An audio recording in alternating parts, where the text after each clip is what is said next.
미국 증시가 다시 하락세로 마무리가 됐습니다. 제법 좀 많이 하락한 모습이기도 하고요. 네, 전날 상승한 분을 전부 다 되돌리는 모습. 그 다음에 장중의 상황도 그다지 썩 좋지 않았다는 것들이 부담감을 느끼게 하고 있는 것 같습니다. 전체적으로 이제 재료는 여러 가지가 있습니다만 애플의 급락과 전기차들의 급락 뭐 이런 부분들이 가장 크게 주요하게 작용한 이유가 아니겠는가 생각됩니다. 그래서 기술주들 하락에 따른 미국 증시의 급락 소식 같이 알아보도록 하겠고요. K 주식, 즉 우리나라 주식이죠. 우리나라 주식이 러시아 다음으로 주요 국가 중에서 꼴찌를 기록했다고 합니다. 40여 개 국가를 이제 주요 국가를 비교를 좀 해봤는데 그 중에서 러시아가 지금 꼴등이에요. 그리고 나서 그 다음이 우리나라 주식이라고 되어 있습니다. 우리나라 주식이 전쟁난 국가 다음이다. 근데 그것도 심지어 좀 비슷하다. 코스닥 같은 경우는 오히려 더 많이 떨어진 부분이 좀 있거든요. 그러니까 이렇게 보면은 약간 자존심 상하는 일이 아니냐 생각될 수도 있는데 왜 이렇게 됐는지 알아보도록 하겠고요. 자, LG 에너지 솔루션의 거품이 드디어 빠지는가 라는 얘기도 나오고 있습니다. 제가 늘 드렸었던 실적 대비 현재 시가총액 이것이 이제 문제시 된다라는 얘기로 나오고 있는 것 같은데요. LG 에너지 솔루션의 거품 정말로 빠져나갈 것인지 아니면 이런 것들을 또 어느 정도 인정하는 분위기가 될 것인지는 일단은 조금 더 알아보면서 이야기를 해 나가도록 하겠습니다.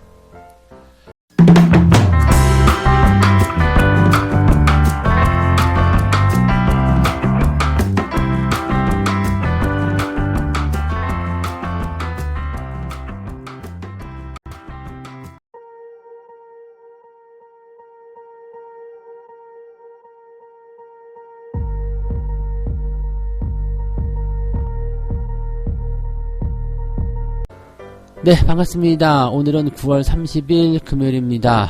자, 마지막 날이죠. 9월의 마지막 날인데 지긋지긋한 조정도 이제 끝났으면 싶다라고 생각이 드는 그런 시기가 아닌가 생각합니다. 뭐 윈도우 드레싱을 아래쪽으로 하려는 것인지 계속 갔다가 내려받기만 하는데 일단은 뭐 정부 차원에서도 뭐 말만 계속 나오지 액션이 실제로 들어오지 않기 때문에 시장도 같이 움직이지 않는 것 같은 그런 느낌이에요. 지난번에도 뭐 공매도 그런 얘기 말만 나오다가 그냥 말았었던 것 같은데 말하지 말고 말보다 실천 아시죠? 말보다 실천을 그러니까 즉 행동 먼저 하고 그 다음에 나중에 뭐 서면으로 얘기할 거 있으면 서면으로 얘기하고 그래도 좋을 것 같거든요. 근데 현재 상황에서는 그냥 뭐 할 거다 어쩔 거다 말만 무성한 것 같아요. 그래서 뭐 정책도 그렇고 뭐 다 그런 형태인데 뭔가 조금 빠르게 좀 진행이 됐으면 하는 그런 안타까운 바람이 좀 있습니다.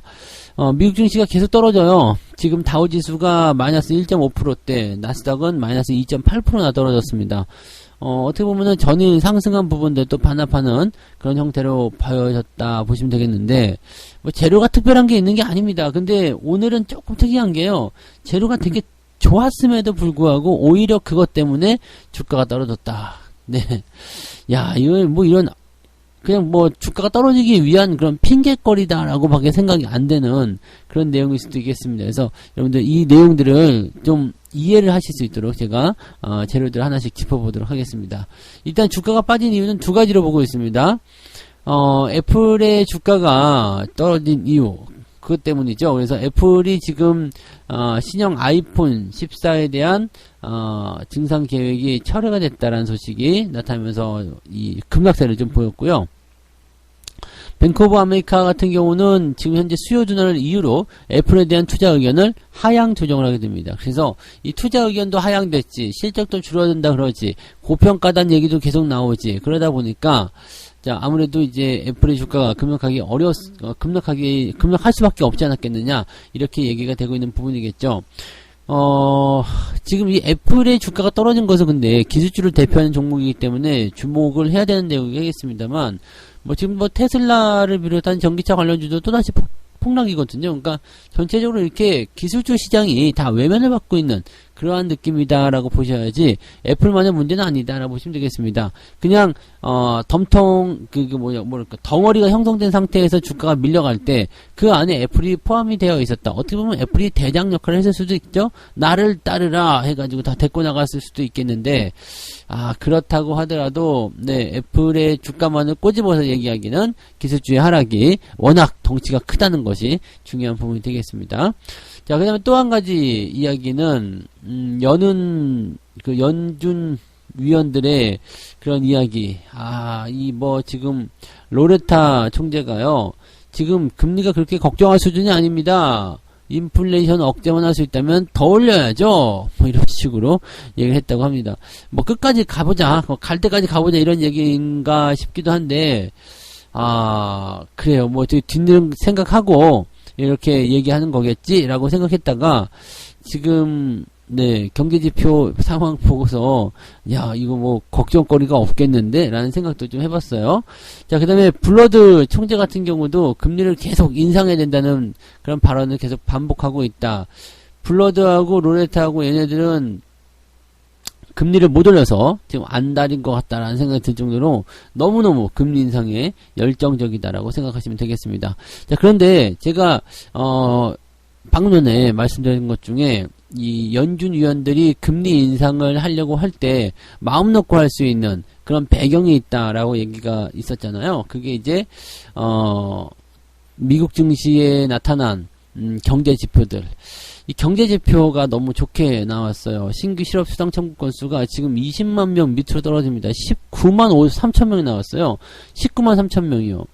19만 3천 명이면 20만 명대 밑으로 떨어지면은 이제 실업률에 대한 걱정은 따로 안 해도 되거든요. 근데 이거 자체가 문제가 됐죠. 네, 경기가 이 고용시장이 이렇게 좋은데 문 놈의 경기 침체가 오겠느냐? 좀 더 올려라 이런 식으로 얘기가 나왔다면 뭐 금리 수준만 보면은 지금 벌써 뭐 경기는 엄청나게 상승해가지고 뭐 아주 뭐 꼭대기 그런 상황을 누리고 있는 것 같은 그런 느낌일 수도 있어요. 근데 이 정도로 실업률이라든지 이런 것들이 좋아지게 되는데 이런 것들을 당연히 저쪽에서는 위기로 삼았을 때도 있었겠지만 기회로 삼고서 이제 이렇게 보고 있구나라고 얘기가 나오네요. 그러니까 연준 입장에서는 이렇게 경기가 좋아지니까 걱정 없이 그냥 금리를 올리자라고 얘기를 하고 있는 내용이라고 생각하셔야 되겠죠. GDP 같은 경우는 뭐 그냥 예상치대로 움직였다라고 판단하시면 되기 때문에 뭐 특별한 건 없어요. 그렇지만은 이 실업률 자체가 지금 3.7% 정도 수준밖에 안 나온다고 하잖아요. 그러니까 이게 경기 침체와는 거리가 조금 멀다 이런 분석이고 경기 침체와 거리가 멀기 때문에 일단은 인플레이션 잡는 데 주력할 수 있겠다 마음 먹어서 그럼 나 지른다 해가지고 금리를 확 올려버리는 이런 상태로 가고 있는 건데 이 좋은 게 오히려 독이 되는 그런 느낌이 되네요. 네, 경기 지표만 살펴보게 되면 주가가 이렇게 내려야 될 이유가 없다. 그런데 그럼에도 불구하고 주가가 내린다. 자, 좋은데 나쁘게 나왔다라는 것은 대체적으로 저평가라는 얘기를 많이 해드리죠. 그래서 그런 부분으로 접근해도 될 것 같기는 한데요. 일단은 뭐 하락이 어떻게 된지 간에 진정이 돼야지만이 뭐 매수 접근을 하든 뭐 손절 매도를 치든 수익 실현을 하든 뭐든 할 거 아닙니까? 그죠? 그래서 미국 증시가 어디쯤 언제쯤 바닥을 좀 잡아줄 수 있을 것인지 또 국내 증시는 어떤 식으로 움직임이 나와줘야 되는지 그런 것들을 좀 잘 체크하면서 보시는 게 좋을 것 같아요. 자, 두 번째 이야기 한번 볼게요. 자, K 주식이 러시아 다음으로 세계 꼴찌다. 러시아 지금 전쟁 중이잖아. 근데 전쟁 중인 국가와도 비교가 될 정도로 주가가 이렇게 많이 내렸다는 게 우리나라 뭐 전쟁 났냐 뭐 그런 완전 뭐 그런 얘기네요. 망했냐 이런 얘기가 나오는 그런 상황입니다. 자, 주요 41개 주요 지수 가운데 코스닥 지수가 40번째로 많이 하락한 것으로 나타났다. 이렇게까지 떨어져야 될 이유가 솔직히 있냐? 네, 그런 거죠. 꼭 이렇게 다 가져가야지 속이 시원했냐? 네, 그렇게 한번 해주고 싶은 거죠. 이렇게까지 빠져야 될 이유가 뭐가 있지? 라는 생각이 좀 드는 부분이죠. 뭐, 고평가된 부분도 분명히 있었겠죠. 그렇지만, 다른 나라들은 안 그랬냐? 이거죠. 그러니까 이거는 약간 우리가 굉장히 억울한 느낌들이 조금 있긴 있어요. 물론 고평가 종목군들은 계속 떨어지면서 시장에 부담감을 줄 수밖에 없겠습니다만, 그 나머지 것들은 일단 버텨주거나, 또는 이제 뭐 반등을, 모색해서 상승으로 연결되거나, 뭐 이렇게 나갈 수 있는 거잖아요. 근데 지수가 이렇게 많이 빠지게 되면 심리가 나빠져서 좋은 놈도 내리고, 나쁜 놈도 내리고, 뭐 다 같이 내리게 되어 있습니다. 지금 코스닥 지수의 이 손실이 마이너스 34.83. 올해요. 올해 9월 28일까지요. 그리고요, 지금, 러시아 같은 경우가, 러시아 모엑스 지수가 마이너스 48%, 그 다음에 러시아 RTS 지수가 마이너스 32.66인데, 코스닥 지수만 놓고 보면은, 러시아 쪽에 러시아 RTS 지수보다, 더 부진한 성과다라고 되어 있는 거죠. 그러니까, 이렇게 보면은, 러시아보다도, 네, 더, 주가가 많이 빠졌다. 야, 이거 진짜 할 말이 없는 거 아닙니까? 그죠? 네. 가장 많이 안 빠진 곳이 이제 일본? 네, 일본 정도가 될 것 같네요. 그래서 뭐 다른 나라들 다 비슷해요. 뭐 대만 마이너스 26%, 그 다음에 홍콩 마이너스 25%, 뭐 이 정도, 니케이가 마이너스 9%대, 뭐 그런 정도인데 뭐 대부분 다 비슷하다고 보시면 될 것 같긴 한데, 근데도 유독 네, 이 코스피 지수의 하락폭이 좀 크게 잡혀 있는 부분이고요. 그 다음에 코스닥 같은 경우는, 네, 2등입니다. 2등. 끝에서 2등. 근데 코스피 같은 경우는, 러시아, 그 다음에 나스닥, 그 다음에 코스피거든요. 그래서 코스피만 보면은 조금 더 나은 것도 있어요. 대형주들은 일단, 변동폭이 작기 때문에 그래서 낙폭 자체가 조금 적지 않았을까라고 생각이 드는 부분입니다. 다우지수 같은 경우도 마이너스 18%밖에 안 되거든요. 그러니까 다우지수는 마이너스 18%, 나스닥은 마이너스 29% 이렇게 나와 있는데 아무래도 기술주 중심의 변동성이 큰 기업들이기 때문에 그럴 수 있었을 것이다라고 생각이 들죠. 뭐 그에 따라서 지금 이번 이런 변동성이 과연 어디까지 갈 것인가, 얼마나 위협적인가, 이거를 좀 알아보는 시뮬레이션들이 많이 되고 있는데, 자, 1990년 이후에 이런 고점 대비 하락률을 비교해 보면 97년 외환위기 때 무려 73% 하락했었던 부분이 있었어요. 이게 1등이죠. 네, 이 더 이상은 없다고 생각되고요. 그 다음에 2000년도에 닷컴 버블 당시 마이너스 52%, 마이너스 52%요. 그리고 나서 뭐 2008년도 금융위기 마이너스 49%, 그리고 지금 역대 4위 하락률이 2022년 금리 인상기로 고점 대비 현재까지 마이너스 34% 기록 중이다. 네. 그게 이제, 지금 이게 이런 모습인데, 2000년도에 지금 코로나 있었잖아요. 코로나 때 무려 하락률이 32%인데, 지금 이미 그걸 넘어서 버렸어요. 네. 이건 역대급 4위가 된 거고, 조금만 더 분발하게 되면은 3위도 올라갈 수 있을 것 같긴 한데, 근데 금융위기 때는 마이너스 49%대, 아직은, 네, 괴리가 조금 있어요. 자, 일단은 이렇게 비교가 된 이유는 뭐냐면, 이번 위기의 그 주력, 그 원인이 어디에 있느냐라는 것을 판단하기 위해서거든요.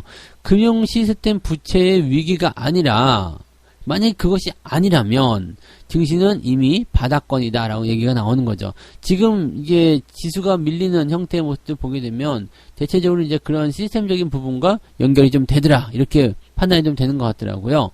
그래서 그런 상황으로 연결됐을 때 부담이 아니라면 시장은 바닥을 어느 정도 형성하고 있다라고 판단하시면 되는 부분이라고 보시면 되겠습니다.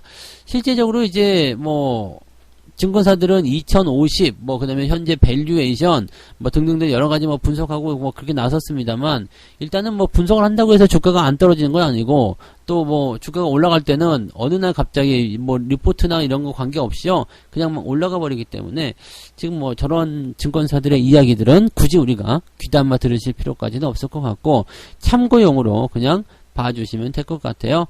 네, 지금 현재 뭐, 달러 환율에 대한 이야기도 잠깐 해주고 있고 뭐 그렇긴 하기 때문에 이런 뉴스들은 꼬박꼬박 챙겨보시면 도움이 좀 되겠죠. 다만 너무 깊숙이 빨려들어서 이러면 큰일 났구나, 그 의견에 여러분들이 너무 휩쓸려 가지만 않으신다라면 이런 뉴스들도 읽어주시면 좋을 것 같아요. 그래서 일단 우리나라의 어떤 변동성이 크게 나타난 것에 대해서는 우리가 어느 정도는 인식을 하고 있어야 되겠다라는 생각을 좀 해보실 필요는 있을 것 같아요. 네.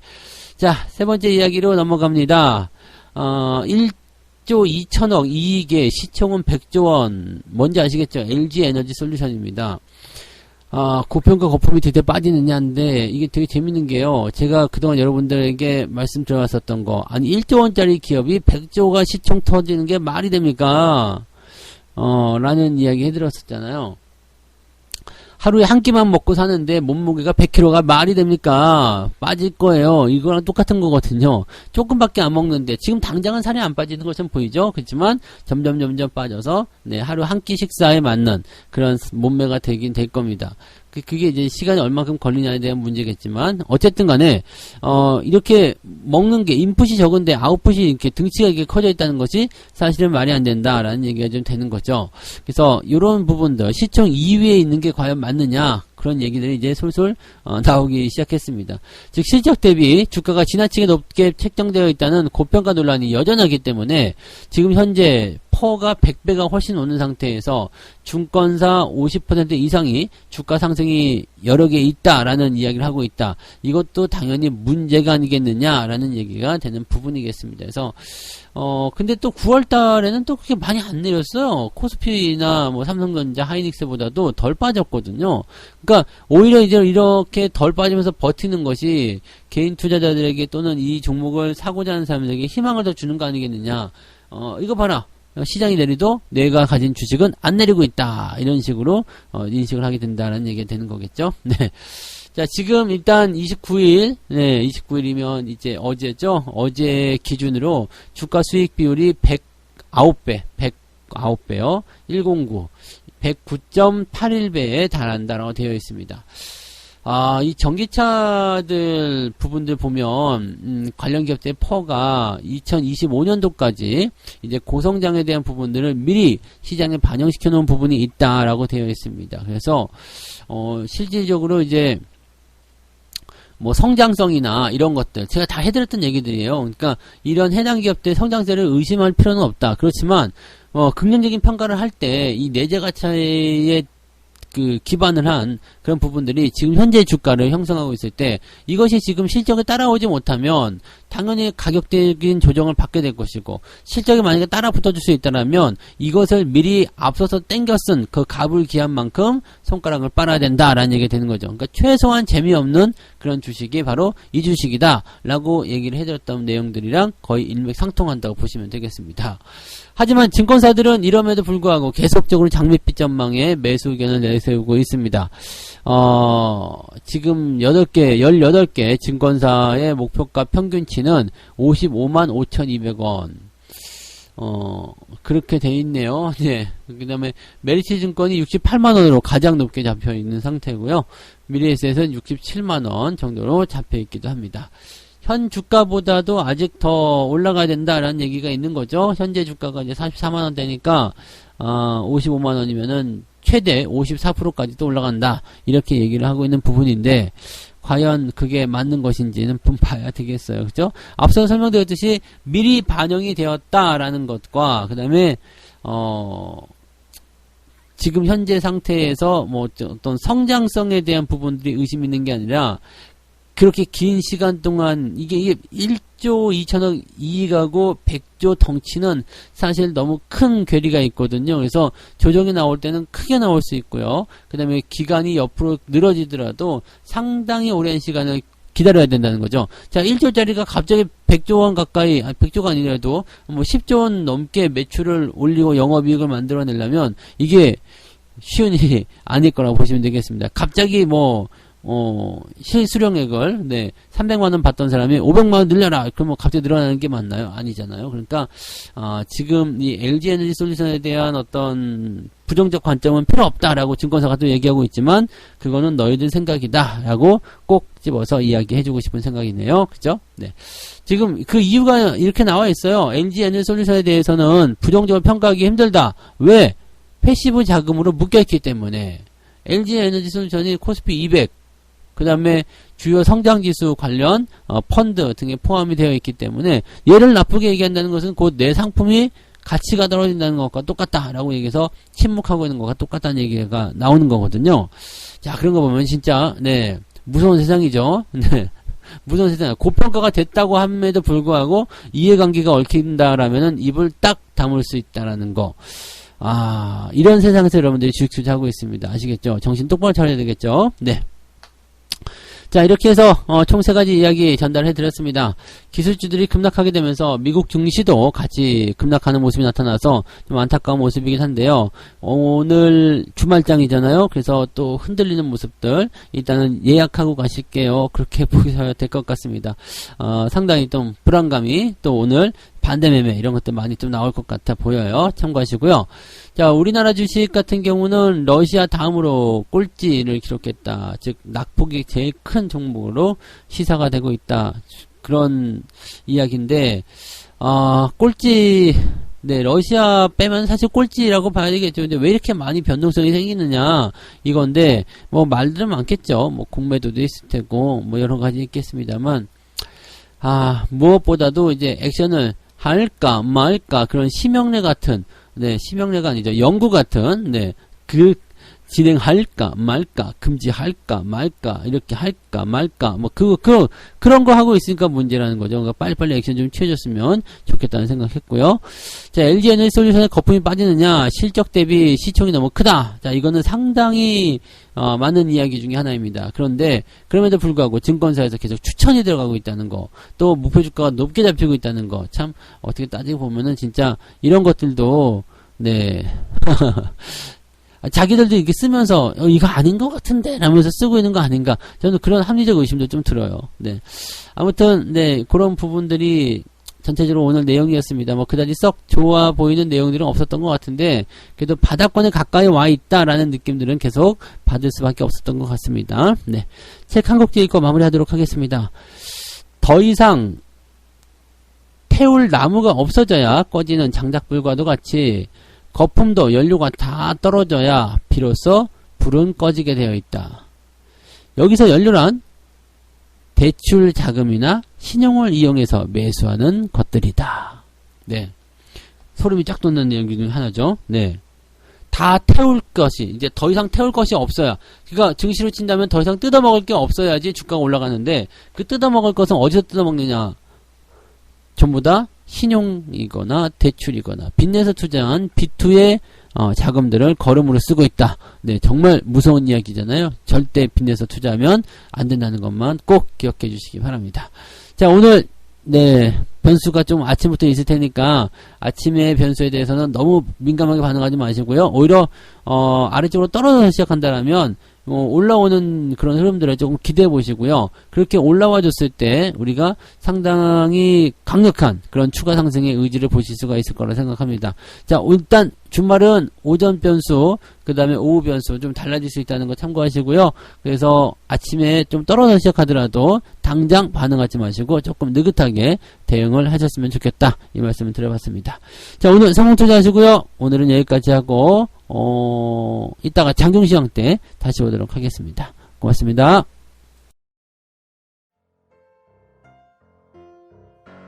본 방송에서 제공되는 모든 정보는 투자 판단의 참고 자료이며 투자의 최종 책임은 본 방송을 이용하는 본인에게 있습니다.